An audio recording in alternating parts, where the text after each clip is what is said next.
welcome back. I'm John Lincove. I'm Emily Thomas. And I'm Mike Quincy. And in this episode, we're going to talk about the Honda Accord Hybrid. Some new stuff with Honda, where they changed up the Honda Accord line a little bit with what they offer. What we bought this year for our testing, we already have a regular Accord, but we bought a 2023 Accord Hybrid Sport. That comes with 204 horsepower, 2-liter 4-cylinder engine with a 2-motor hybrid system, continuously variable transmission. As some people will know, but some people may not. Honda does things a little differently with the options packages. They don't have them really. They do some dealer installed stuff. Maybe you want it differently is a nice way of putting it. They do it differently. It's is it good or bad? I don't know, right? I don't think it's that good just because, and we'll get into this in a few minutes. Okay. But just the inflexibility of some of their trim lines and what true, you can and can't add. You're already jumping ahead in the future. I know. You're jumping to the future, Marty McFly. I'm sorry about that. So, Honda may do some dealer installed options, but for the most part, you buy the vehicle at the trim level and you get what you get, and you don't get upset. No questions asked. Exactly, right. So ours manufacturer suggested retail price $31,895, destination $1,095. The total is $32,990, and that was it. Nothing weird about it. Oh, but wait, there is weirdness. There is weirdness. And Mike kind of talked about it with equipment, but at the basic sense, from a CR standpoint, one of the things is the safety features. So I'm gonna pop this off to you, Emily, first. Okay, a little out of the blue. They do some weird things with blind spot warning and rear cross traffic warning, right? Yeah. So our Sport does have blind spot warning, but it's listed as standard equipment on the window sticker, but available when you go to shop for the car. So that might add some levels of confusion. It's not available on their baseline, which we really believe that these safety equipments should be standard across all trim levels, especially on the base models, because it's not fair to consumers to have to make them pay more for safety. You should be able to get safety as standard, and it should be affordable for everybody. So not a great move. Certainly not one that we approve of. Yeah, and it's interesting with the CR-V, their compact SUV. When they introduced it, it was standard. It was a big deal. Blind spot warning and rear cross traffic warning standard. And then all of a sudden they go, for 2023, we're going to add in the base EX model. Not standard, not available. Mm-hmm. So really, and Mike, this actually helps auto manufacturers in our ratings, right? When they make it standard.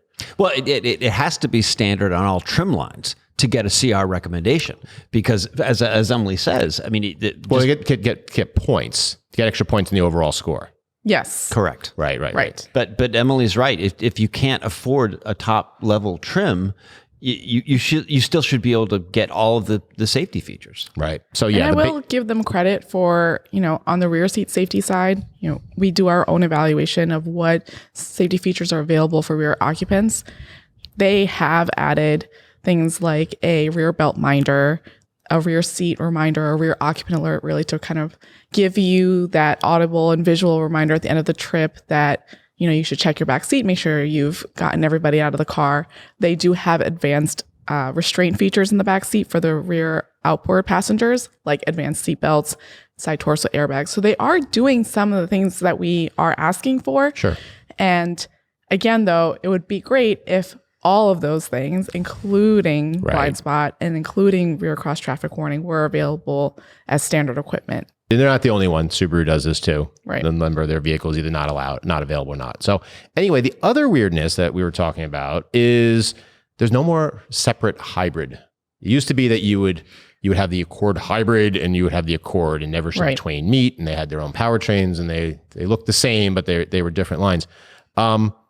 So now what do we got after the EX at 29,000?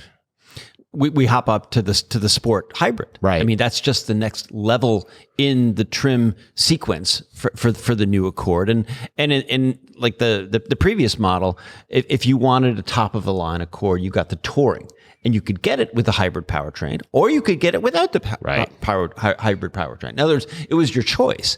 And now, as you go past the EX in the Accord lineup, it's all hybrids from there on up. Yeah. So yes, you can still get a Touring, which is really nice, leather seats and all that stuff. But you have to get the hybrid powertrain. And I guess Honda's thinking was, well, why not just get better fuel economy? But again, it takes away some of the choice. Yeah, is it a smart idea, Emily, do you think, to get rid of that? I mean, we've already seen the elimination of V6 engines, for example. You know, it was 4 cylinders and V6s, and there was power and there was fuel economy, and then you went, okay, well, maybe it's turbo 4s, and now it's just 4 cylinders and hybrids. I mean, turbo 4s, but you just have those 2 choices, and you don't get, you get something with the hybrid, but are you getting everything you want? So I think part of the issue is our consumerism, right? We like to be able to have all the options and pick for ourselves. Yeah. We want to be able to kind of cherry pick our vehicle and get all the things that we want. And there may be people who don't want the hybrid option, but they want all the nice amenities that come with a higher trim level. Yeah. But at the same time, I remember we did an episode recently, I think it was the Lexus, where there was too many options. And we kind of, we flagged that as being like, that was a little bit too extra.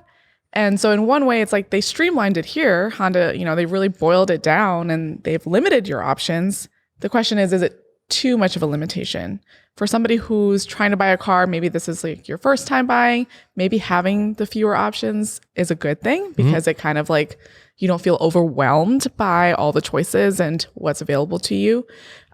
But for the person who might be a more seasoned car buyer and really does want to kind of custom create their vehicle of choice, they might find this too restrictive and a downside for them. What was interesting, John, which I thought about when you were talking about how the Accord has evolved, the first Accord hybrid was a V6 hybrid. Yeah. And it was all about power and performance, and not so much about fuel economy. Yeah, I mean, I remember going to a launch for that, and that was the big deal about it because it was the only way that I think auto manufacturers thought they could sell it, and now it's a different thing. And for Honda and Toyota to an extent as well, but particularly for Honda, they don't have any EVs. This is their slow walk into electrification, if you will, which is kind of a dirty word because auto manufacturers use it as a way of like, our lineup's electrified, and you could go 5 miles on electricity, but it's electrified. So I mean, it's a weird word, but yeah, they're slowly going into it. I mean, Acura is going to have an EV, but not much with Honda yet. I think that's part of the game plan, though, or at least that's what it seems like, right? We're slowly eliminating your gas options, or we're keeping it down to like, we're tricking you. It's like, you will eventually, it's a little bit of a Jedi mind trick. Eventually you will move. It's putting peas into that macaroni and cheese, right? I was just thinking that. I like veggies. So anyway, enough of the parenting stuff. Like the Civic, like the HRV, like the CRV, very streamlined interior of the new car. So it's simple. It's got the mesh kind of waistline around the dashboard, nice vents, very buttons and knobs that are really nice, really high quality controls. It's still at the price point, but nice clicks and on detents on the knobs and stuff like that. Emily, interior space, roominess, trunk, child seat aspect, as this is your focus, particularly child seat. So I want to go with you. What do you see with the Accord, as a family-friendly vehicle? So the one thing that always surprises / impresses me with the Accord is how roomy that interior cabin is.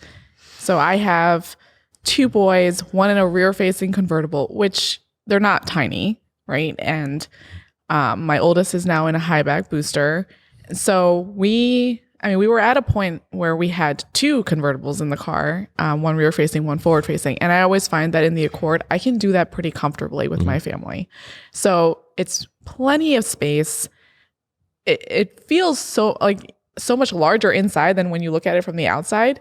Even when I had to do my car swap, and as usual with the kids, I always have so much stuff, extra bags of everything, toys and jackets and shoes and whatever. And I was able to throw all that into the trunk and still have a ton of room. So not only do you get this immense amount of interior cabin space, but you also have a really deep trunk space, which is awesome for a family. Right. Particularly for, the days of the hybrid being a compromise are gone. You have a full trunk. You have all that room, and you have the hybrid. So much room back there. I found that for child seat fits, the nice thing with the Accord is that They have the lower anchors and the outboard seating positions, but they also do allow for center borrowing. So if you wanted to do a latch install in the center seat, you could borrow from the outboard seating positions. For forward-facing car seats, rear-facing convertibles, seatbelt installs were very good across the board. The one challenge is that it has integrated head restraints across the rear seat. Yep. So you can't make any adjustments. In the center seating position, it's too low really for any adults to sit there, or even kids that aren't in like a high back booster where they're going to get that additional head support. Right. So they don't adjust. They don't adjust. They just stay the same height. In the outboard seating position, they're tall enough so that it shouldn't be an issue for most people.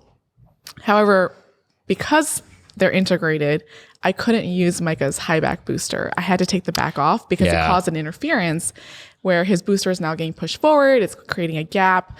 And so as a result, he really had to use the backless booster and rely on the head restraint. And he was so uncomfortable. He really did not like how the design of that integrated head restraint interacted with his head. So that's something to consider for parents, like as they're doing this with their kids. As I mentioned earlier, when you have kids that are in booster mode and now they've graduated out of their boosters, they're using the seatbelts in the back seat, the Accord really does provide them with additional crash protection by having these advanced restraints. It has seatbelt pretensioners and load limiters. It has side torso airbags for those rear outboard occupants. So those are great features as your children are growing up and they're able to get this additional crash protection. It makes it in a sense of an option for parents that don't have to run to an SUV. I mean, I think that's a big thing is that parents and my family suffered from that. So let me just, be the first to throw myself on the mercy of the court.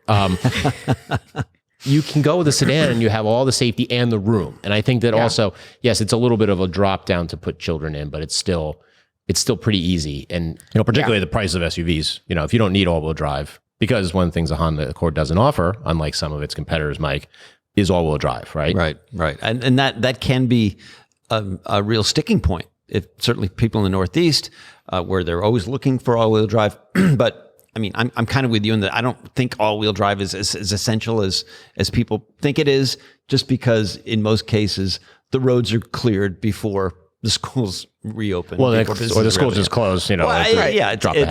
I think people get real panicky about all-wheel drive. And as our tire guys have taught me, at least, snow tires are more important than having all-wheel drive. No, definitely. Yeah.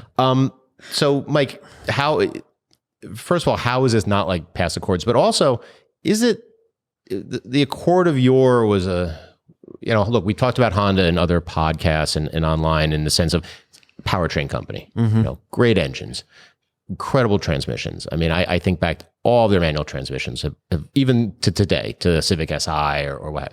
Has it changed? I mean, it's a Honda Accord Sport. Right. Is it sporty enough? Well, this is as sporty as it's going to get. You talked about it, capping out about 204 horsepower, and that's in comparison to last year's top engine was a 2-liter turbo that put out 252 horsepower.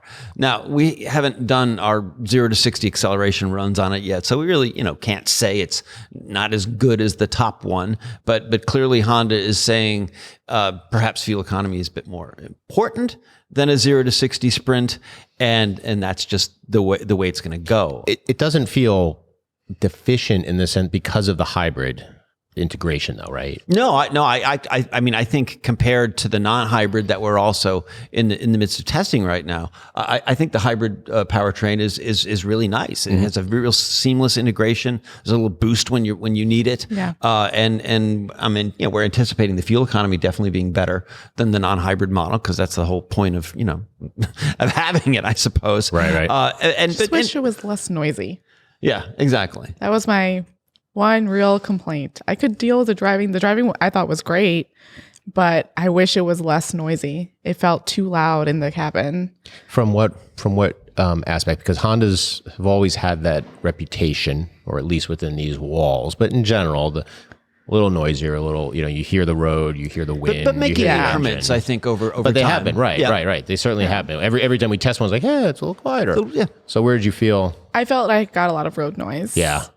But I also tend to be really sensitive to interior noise in the cabins. So like children screaming and stuff like that. yeah, my whole life is noisy, so all the noise just is amplified. Cacophony. You were talking about one thing, Mike, in our pre-meeting, something that's really drawing a lot of criticism with the Accords, and it's the seats. Oh yeah. See, it's it really is a bummer because looking at our digital logbooks of not only the regular Accord but the Accord Hybrid, and I've kept doing comparisons between the Accord Hybrid and the regular Accord because there are some similarities, but the seats really are a bummer. I mean, they're short on cushion and lower back support. There really isn't as much adjustments, I think, as we'd like. But again, you're talking about what the trim levels do to you. To get the leather seats and to get the multiple power adjustments, you have to go up in price. So as we do in Consumer Reports, we're testing kind of the mainstream trim lines, the ones that we anticipate most people buying. So the seats are kind of a bummer. And I don't know that having a leather covering, though, is going to change the stiffness or the contouring of those seats. I imagine it's probably still the same foams and cushions. I don't know. I think sometimes when you go up in a trim line, the leather seat does make a difference, even though you think it might look the same. But you're also getting more adjustments. You're getting more ways to adjust the seat. I haven't spent any time in the higher trim Accords, so. I think the preliminary advice that I would tell our audience: try it before you buy it, because a number of us here at Consumer Reports were not pleased with the seats at all. Yeah, it tends to be, I think, in our history is that, and I made an error before because I talked about the EX being added. Really, the LX is the introduction model. So the CRV LX is the one that they brought out without the blind spot warning. So because I'm talking about our lower level EX Accord, which is still one up from the bottom, gets some features, heated seats, for example. Right. But cloth seats, cloth heated seats, and a plastic steering wheel, for example. It's just a weird kind of a combination that Honda has done. Because the Sport gets no heated seats, and a nicer radio, and it's more expensive, You're spending more for the Sport version over the EX, but you're not getting some of the equipment that you get with the EX, right?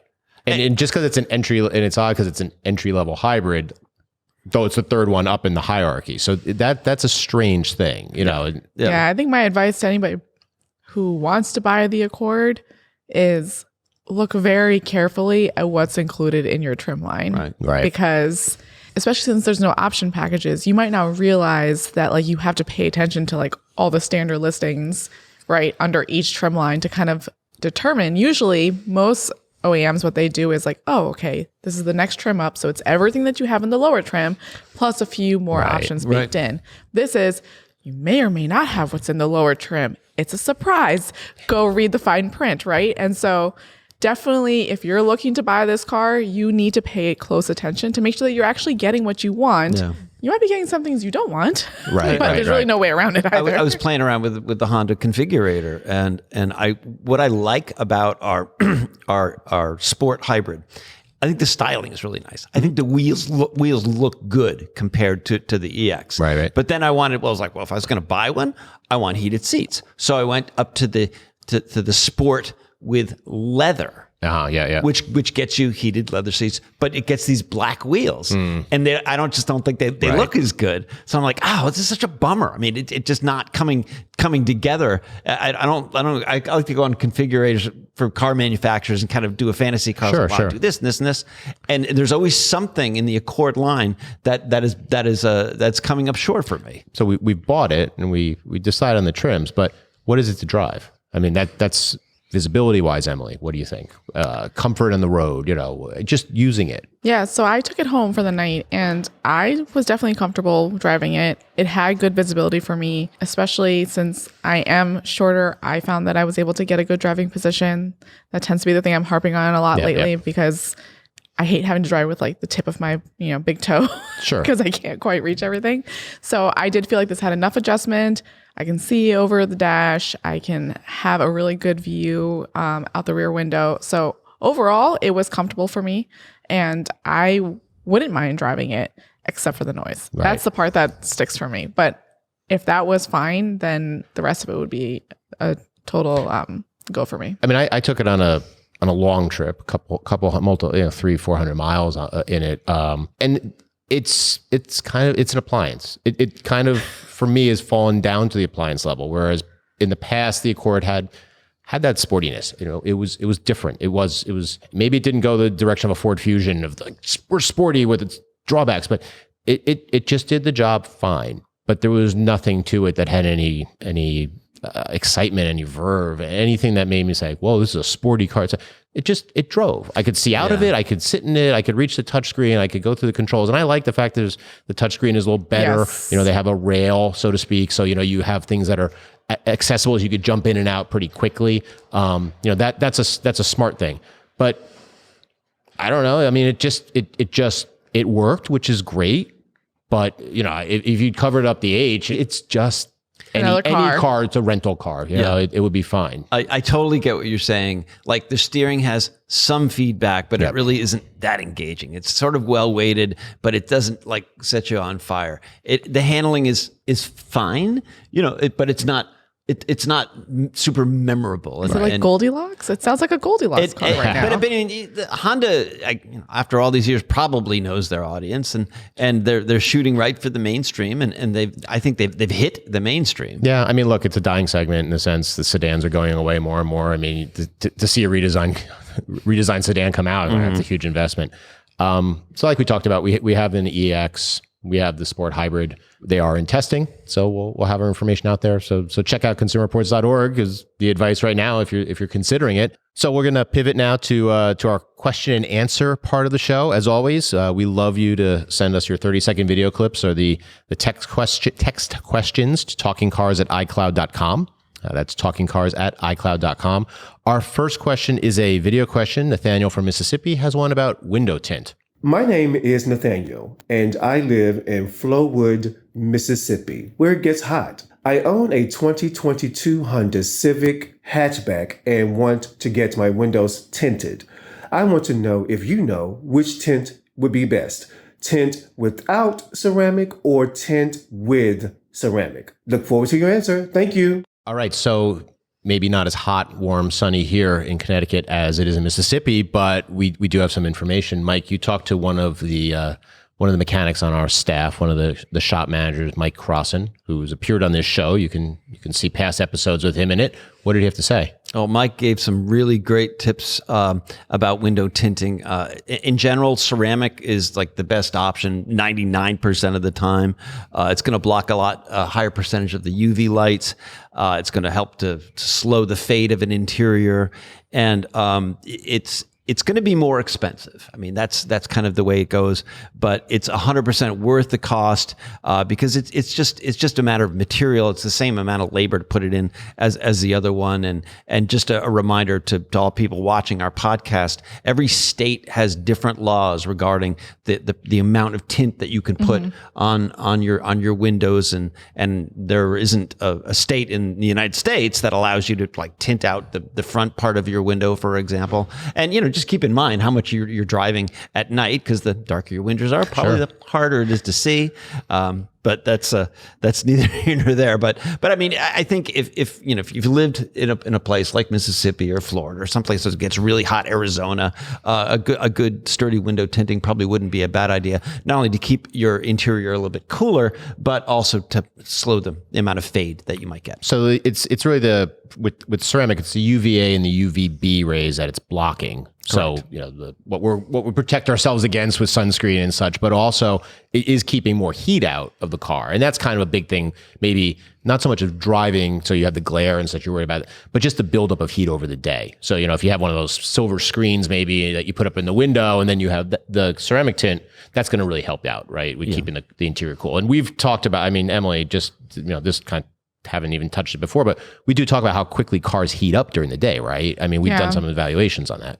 Exactly. So it doesn't even, people think that it has to be a really hot day or you have to have a really, high sun load in order for your car to heat up quickly. And that's not true at all.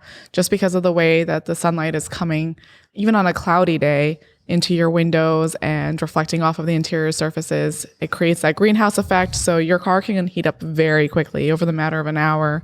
It will be much higher than what you even think the ambient temperature is outside. And so it is important, especially if you have kids or pets, to make sure that you never leave them unattended in a vehicle, no matter how cloudy you think it is or how cool it is outside. If you've cracked the windows, whatever, it's never safe.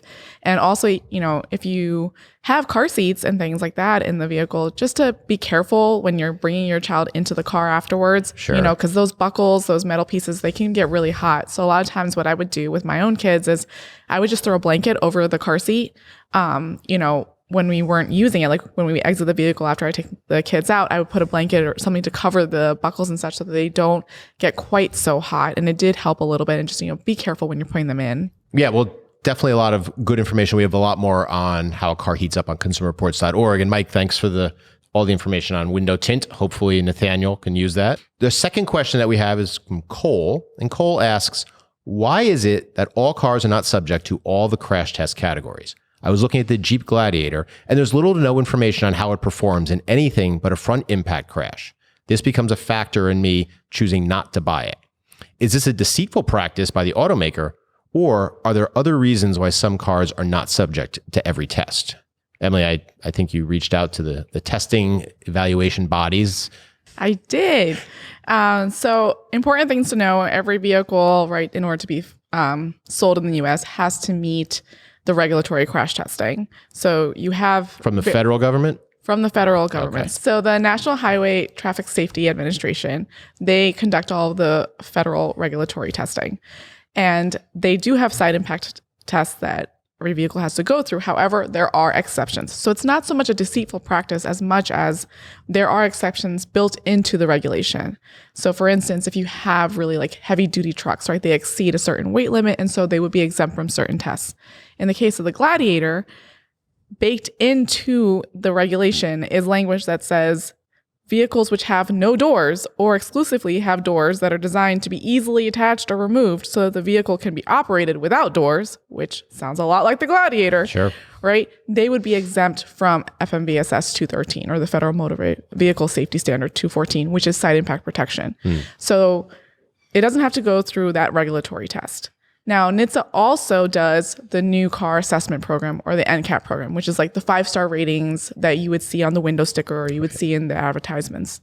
Those tests follow the same exemptions as the regulatory standard. So if the vehicle is exempt from the regulatory standard for side impact protection, it's also going to be exempt from the NCAP program's side impact testing, which is why you won't see any star ratings for side impact. The other body, though, that also does consumer crash testing, which is what NCAP is the Insurance Institute for Highway Safety.